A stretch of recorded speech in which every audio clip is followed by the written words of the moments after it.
రాజకీయాల్లో భారీ మార్పులకు ఇవాళ బిగ్ డేగా నిలవనుంది. కొత్త పార్లమెంట్ భవన సామర్థ్యానికి అనుగుణంగా ఎంపీల సంఖ్య పెంపుదల దిశగా కేంద్రం అడుగులు వేస్తోంది. లోక్సభ గరిష్ట స్థానాల సంఖ్య 550 నుంచి 850కి పెరగనుంది. ప్రతి రాష్ట్రంలో 50% సీట్లు పెంచేలా కేంద్రం ప్రతిపాదించింది. ఈ క్రమంలోనే మహిళా బిల్లు అమలు దిశగా అడుగులు పడనున్నాయి. పెరగనున్న సీట్లలో మహిళలకు 33% రిజర్వేషన్లు లభించనున్నాయి. 2011 జనాభా లెక్కల ఆధారంగా కాకుండా కొత్త ఫార్ములాతో నియోజకవర్గాల పునర్విభజన జరగనుంది. దీనికి సంబంధించి నేడు సభలో కేంద్ర ప్రభుత్వం కీలకమైన ప్రకటన చేయనుంది.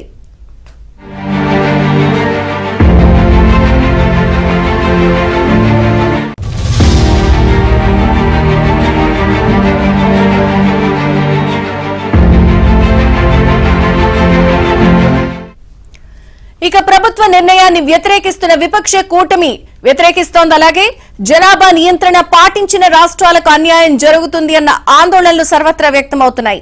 అయితే సీట్ల పెంపుతో రాష్ట్రాల ప్రాతినిధ్య వాటాలో మార్పు ఉండదని కేంద్రం స్పష్టం చేస్తోంది.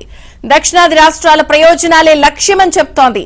కేంద్రం చెప్తున్న దాని ప్రకారం తమిళనాడు సీట్లు 39 నుంచి 59కి, ఏపీ సీట్లు 25 నుంచి 38కి, తెలంగాణ 17 నుంచి 26కి పెరిగే అవకాశం ఉంది.